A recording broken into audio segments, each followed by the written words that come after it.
They used to not allow us in the building. Now we're on the rooftop of RE360 World Headquarters for another episode of Ask Prof. Joey Steve.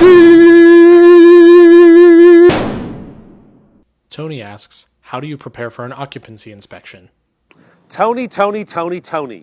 Occupancy inspection or property inspection, two different terms. Sometimes they get mixed up in this game. An occupancy inspection is a building inspector usually hired by the city or works for the city who's trying to say, is this property safe and legitimate to be occupied? That is going to be items like making sure there are handrails, smoke detectors, that there's proper ingress and egress. In other words, can you get in and out of the house if something's on fire?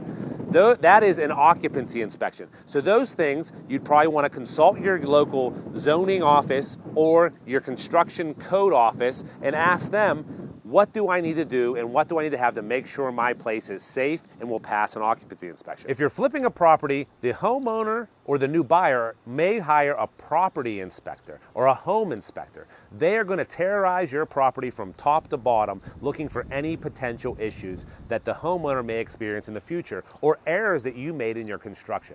To prepare for one of these, you have to make sure, one, you do your construction right. Make sure you walk through it after you're done with the construction and really look at it as the buyer, making sure light switches work, making sure doors open all the way and don't get caught up on unlevel floors, making sure the foundation walls are straight, making sure the panel is correct and within code.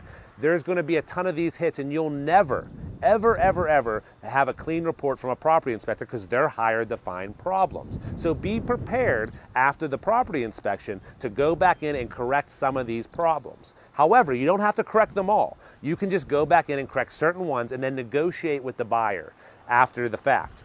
One of the tricks that we use is we'll get the property inspection report and then we'll just give the owner a lump sum of money to correct the issues on their own. This allows us to get the deal done fast and doesn't create any future liability for us if these fixes aren't up to par with what the home buyer would want. That's way too long. That's long than a month. I'm just going right back to the beginning. Let me just think about this concisely. How did you...